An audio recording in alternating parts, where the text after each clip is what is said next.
Don't get me wrong, my friend. This video is not a Vancouver Canucks video. This is a Chicago Blackhawks and San Jose Sharks video because gosh darn it, man.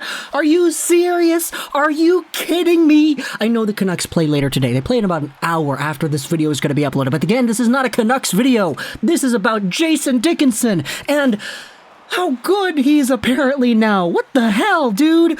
Oh my gosh. Oh my goodness. I just need this time to be able to vent the misfortunes of a Vancouver Canucks fan because Jason Dickinson was not good for Vancouver.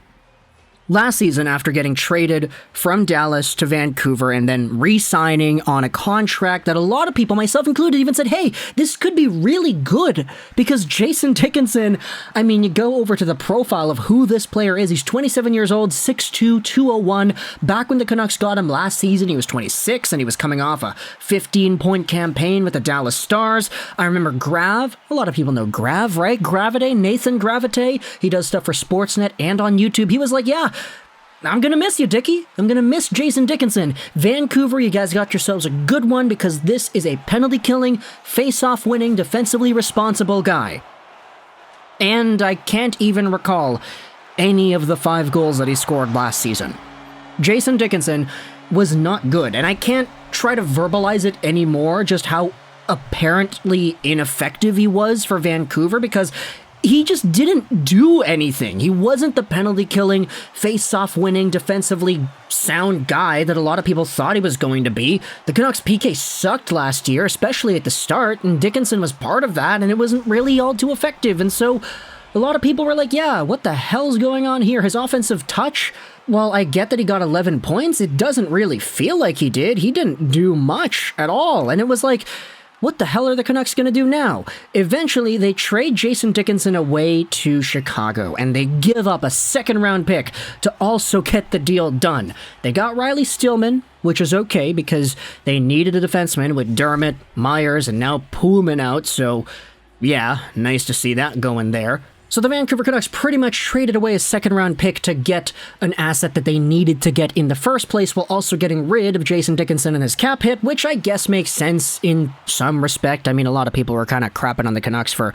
trading away a second to get rid of Dickinson, but still, even though Dickinson was so ineffective in Vancouver and his reputation in the city was that of an ant that didn't go out there and do anything, we had ourselves news that Jason Dickinson apparently played much of last season in Vancouver with a broken hand that he didn't know about.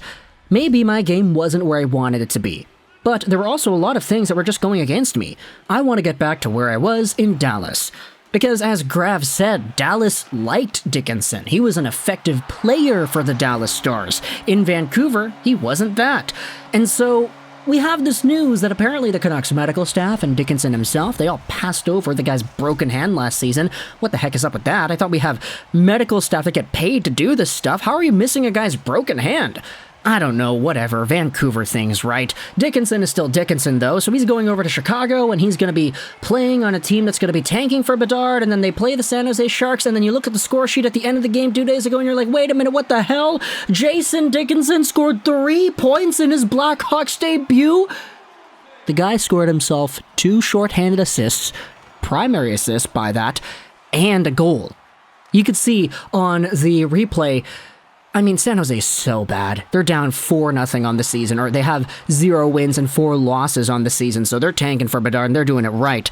But you have Chicago going out there with odd man rushes. You have Jason Dickinson down low, setting up Sam Lafferty twice. One of the passes, he was down on the ground, and he sets it up in front. What a beautiful hook pass on the ground from Dickinson to Lafferty. 2 goals scored by that guy, shorthanded. And then, at the end of the game, Dickinson has another 2-on-1 chance. He walks in, he shoots, and he scores. Where was that in Vancouver? The guy had 11 points in 60-something games with the Vancouver Canucks, and he has 3 points in 1 game with Chicago, 2 of those being on the shorthanded penalty kill unit. You know, the Vancouver Canucks should probably use some shorthanded penalty killing offensive production too, because, I mean, if Dickinson was playing with a broken hand, he was bad last year, he's better this year. My gosh, dude. This is Canucks luck, isn't it? This is the Vancouver Canucks going out there and getting screwed by the hockey gods because you made a trade and gave up a second-round pick to get rid of a guy that eventually proved himself to be a really nice addition to a Chicago team that is also trying to tank. And, I mean, if you're talking about the Tank Bowl, the Bedard Bowl right there, Jason Dickinson is doing his best to make sure Chicago doesn't get Bedard. I know it's only been one game, but let me overreact. This is kind of funny because it's Vancouver Canucks luck coming back to bite them in the behind once again. You trade away a guy who's not good, and then he becomes good after. I saw some people just jokingly bringing up the hyperbolic example of Cam Neely. And no, this is not going to be Cam Neely. Cam Neely was a Hall of Fame caliber player. Dickinson is not going to be that. But still, this happens with Vancouver sometimes. You have players that are ineffective, then they go over to other teams, and then all of a sudden they're fool's gold. They're not fool's gold, they're real gold. And they immediately become assets that the Vancouver Canucks, if they had somebody like that, they would be in a much better position. Now, to give the benefit of the doubt to the Vancouver Canucks, yes, Dickinson was not effective in the preseason. You could say, oh, it's the broken hand, it's whatever, but he wasn't a good player for Vancouver. It's just unfortunate that after he gets sent over to another team, he has the game of his life. If he doesn't follow that up with more 3-point games with 2 shorthanded points each, then okay, things might stabilize and Dickinson will just become a normal, defensively capable, penalty-killing center like he was always supposed to be. But for now, the guy is the Sharks killer. 2 primary shorthanded assists in the same game and a goal. If you had told me that Dickinson's first game with Chicago would be like that, I would have called you crazy. Absolutely nuts, because we saw nothing of that sort of caliber in Vancouver here. I mean, okay, you know, I'm just going to say that I'm going to be happy for the guy. How's that?